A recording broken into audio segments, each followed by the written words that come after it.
In a world where vigilante justice collides with the harsh realities of crime, one man's relentless pursuit of revenge spirals into a cycle of violence, forcing him to confront the darkest corners of his own soul. 4 gang members sit in their car, inhaling illegal substances while waiting for their next target. One of them reassures the others that their next mark is making money every day. We then see a girl exiting a building to deposit cash at the bank.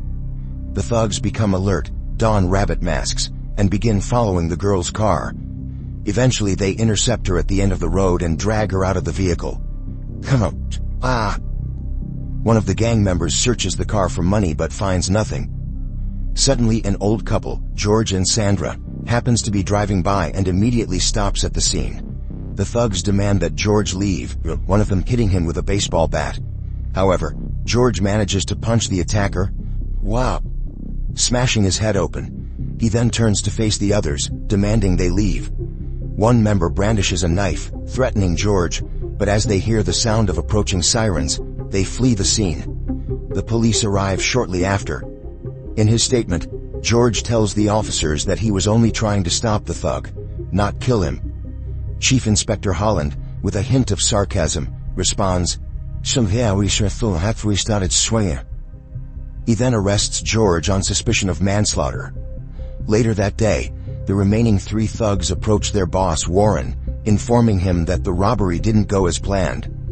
When Warren inquires about his brother, he's shocked to learn of his death.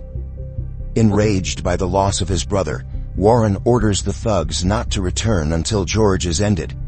After George is released on bail and returns home, the thugs, including Warren, follow him and knock on his door. While the other 2 circle around to the back of the house. One of them mentions his intent to assault George's wife. George is pinned against the wall with a knife in his mouth as the thug who earlier threatened him with the knife sneers that he shouldn't have played the hero that day. The thugs then tie the couple to chairs in the garage and douse them with gasoline. As the couple sobs in fear, Warren ignites the room, burning them alive. In the next scene, we see a plane touching down on the runway. The scene then shifts to a car, where the story's protagonist, Jimmy Vickers, a special operations interrogation officer, is listening to an old message from his mother. She talks about looking forward to seeing him soon, and hopes for his safe return. The man appears to be in deep distress as he heads home. Once home, he listens to another voicemail from his friend Griffin, who offers words of comfort and expresses sorrow over the tragic loss of Jimmy's loved ones. This plunges Jimmy into even greater despair. Jimmy heads to a bar. There, he questions the owners Debs and Terry about the incident. Terry denies having any information, so Jimmy points out that Terry lives just 50 yards away from his parents' house, close enough to have heard their screams. Terry seems irritated by this and warns Jimmy to leave if he's there to cause trouble. Frustrated and angry over what has happened, Jimmy grabs Terry by the collar and gets into a scuffle. Debs intervenes and urges Terry to tell Jimmy what he knows. Finally, Terry tells Jimmy that he called the fire department that night and reveals that he saw 4 gang members. They broke into the house, and he heard Jimmy's father screaming. But out of fear, he didn't intervene and only watched from his window. The events are piling up, and later we see Jimmy in the burned-down garage of his parents' house. Jimmy's police friend, Griffin, informs him that a neighbor saw a black BMW speeding through the area at 11 p.m. that night, but they never got a chance to see the license plate. Griffin believes it's highly likely that the gang that had a conflict with George is responsible for his murder, but the police don't have any evidence. After instructing Griffin to send him the CCTV footage from the robbery, Jimmy leaves the garage with tears in his eyes. The next morning, Jimmy pays his respects at his parents' graves. While at the church, his wife Morgan shows up. Here, we learn that Morgan and Jimmy were on the brink of divorce before this tragedy occurred. Morgan mentions that she sent him 5 letters, but he still missed the funeral. However, realizing that Jimmy is going through a tough time, she comforts him, saying that he doesn't have to be alone, and that he can come over to her place whenever he's ready. The next day, Griffin arranges a meeting with Jimmy, and informs him that the black BMW belongs to Warren, who, according to the investigation, is the brother of the man George accidentally killed that day. He then hands Jimmy the CCTV footage of the robbery. That evening, as Warren leaves the gym, his car is rammed from behind. He gets out, only to find Jimmy waiting in the car behind him, ready to confront him. Jimmy, a Special Forces operative, easily overpowers Warren. When Warren regains consciousness, he finds himself tied to the front seat, drenched in gasoline by Jimmy. Jimmy reminds him of the elderly couple he murdered 2 weeks ago. Warren, enraged, insists he did the right thing, and shows no remorse for his actions. Instead, he taunts Jimmy by explaining how he assaulted Jimmy's mother that night. Keeping his emotions in check, Jimmy forces Warren to hand over the names of his gang members, promising to let him go in return. After Warren writes down the names, Jimmy lights a cigarette. Later, he heads to Morgan's house, but due to his injuries he struggles to speak. When he gets up, Morgan realizes something is wrong. Noticing the blood on his shirt, she takes him inside, where she stitches up his wounds. Despite the couple being on the verge of divorce, this event brings them closer, leading Jimmy to spend the night at Morgan's house. The next day, Warren's death makes headlines, but everyone knows about his drug-dealing career and criminal background. When one of the thugs, Rob, learns about the incident, he and Leon rush to confront Warren's business partner, Caleb, believing that Caleb might have killed Warren over a dispute regarding their percentage share. They knock on his door and confront him, but Caleb has no idea what they're talking about. After being rescued by his girlfriend, Caleb denies the accusations and warns Rob and Leon not to return to his neighborhood. That evening, Griffin visits Jimmy and advises him against taking the law into his own hands. But unlike Griffin, Jimmy believes that the corrupt system will never stop these thugs, who have almost every family in town under their influence. They only take statements and process them, while the criminals mock them and spit in their faces. Griffin then arrives at a crime scene where a man has been murdered during an armed robbery. Here, Griffin finally realizes the flaws in the police department as DCI Holland dismisses the armed robbery and the victim, blatantly stating that the shopkeeper shouldn't have retaliated. When Griffin, visibly upset, argues that the man was protecting his livelihood, Holland tells him to take a cold medicine. According to Holland, the man's wife will file for insurance and get a hefty payout, and everyone will be happy. Meanwhile, Jimmy continues his hunt and targets the next gang member, Ryan. He takes him to an abandoned place, ties him to a chair, and clamps his mouth shut. Knowing the various tortures that any Special Forces interrogator would employ, Jimmy begins his pursuit of revenge. He pours cement into Ryan's mouth, forcing him to swallow and suffocate to death. The next day, the police discover Ryan's body, solidified from head to toe in cement. DCI Holland shows keen interest, thinking this might give him a decent promotion. Later, bar owner Terry shows Holland CCTV footage from his bar, where they can see Jimmy dragging an unconscious guy into the back seat of his car. Despite Debs advising him not to reveal the footage, Terry doesn't want his bar to end up like George's house, burned to the ground. The police then question Morgan about Jimmy, and she lies while Jimmy hides in her apartment. Later, at a marketplace, 2 police officers start tailing Jimmy. Just as they're about to arrest him, a car suddenly pulls up.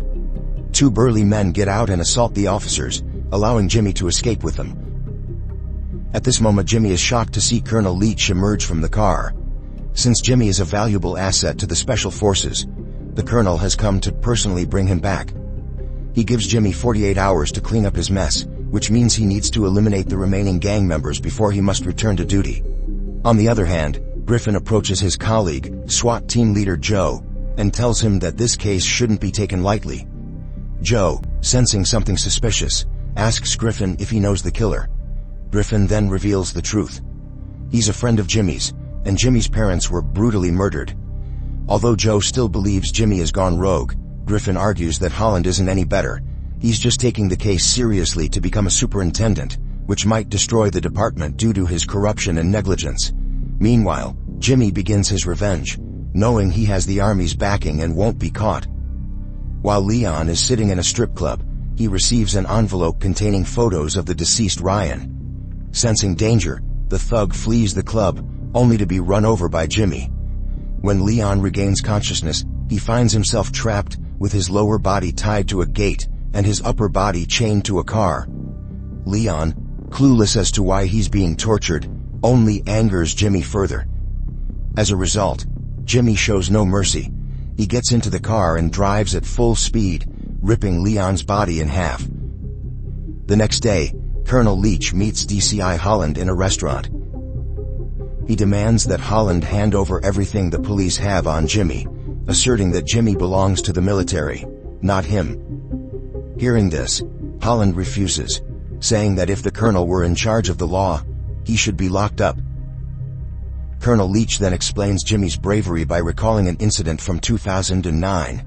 He says that the military captured a terrorist planning a major attack on the UK mainland, but the terrorist refused to divulge any information. However, after just 10 minutes alone with Jimmy, the terrorist spilled everything. He said that people like Jimmy aren't afraid of death, they welcome it. Finally, he warns that Jimmy will eliminate these guys and then disappear without a trace.